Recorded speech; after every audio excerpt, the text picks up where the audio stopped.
Le bitume gagne sur la grève, les bâtiments sortent de terre, les 17 hectares du parc de l'aérodrome prennent forme et vie.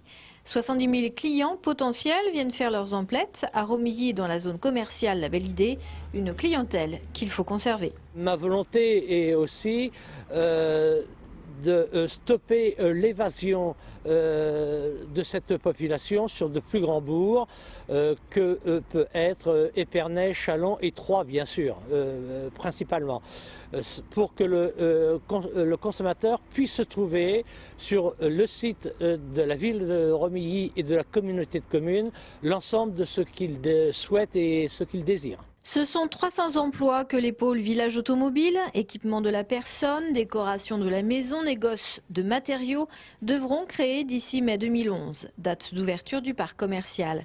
Mais ces 35 000 m² de surface de vente ne sont qu'une partie de l'iceberg.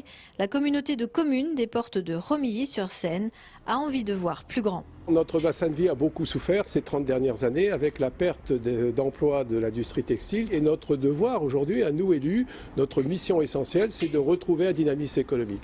L'aérodrome de Romilly-sur-Seine, sur ces 200 hectares, constitue pour nous une opportunité idéale pour y déployer ces nouvelles activités. Vous voyez, la communauté de communes a aménagé un premier espace, 17 hectares. Aujourd'hui, on voit les bâtiments qui commencent à se construire sur l'aérodrome, donc c'est signe que ça marche. Après, c'est vrai que nous prenons un pari important, aménager 45 hectares. Une tranche 1 en devenir, 45 hectares bientôt viabilisés, une route parallèle départementale 619 à aménager.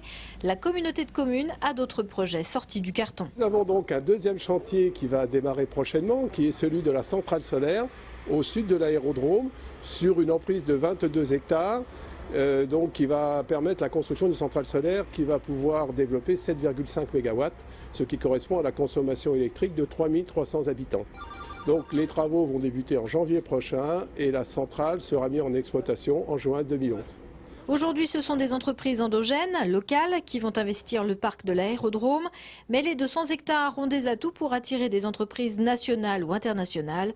Proximité de Paris, proximité des autoroutes et proposition de foncier disponible de 10 à 40 € le mètre carré. Et si le parc commercial de l'aérodrome ouvrira ses portes en 2011, il faudra attendre le deuxième semestre 2012 pour pouvoir jouer au bowling ou pour pouvoir aller au cinéma dans un multiplex. Le réseau de bus de l'agglomération troyenne, la TCAT, a fêté cet après-midi son 20 millième client Buséo. Il s'agit en l'occurrence d'un père de famille de la chapelle Saint-Luc. Buséo, c'est cette carte à puce rechargeable lancée en mars 2010. Elle connaît le succès puisque la TCAT n'attendait pas son 20 millième client avant 5 mois.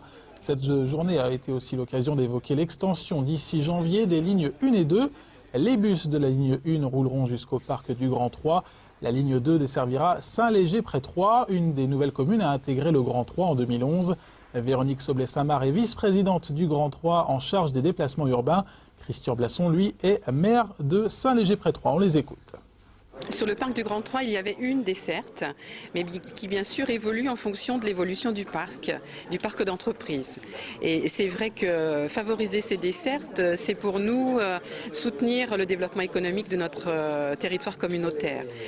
C'est un point très important pour la vie des entreprises, pour leurs salariés, mais aussi pour leurs éventuels clients, fournisseurs, partenaires. Alors le trajet évidemment pour les parents, les enfants qui vont au collège, au lycée, les jeunes qui veulent aller au cinéma, à la médiathèque, on a 3 km à parcourir, les parents ne sont pas toujours disponibles pour les enfants.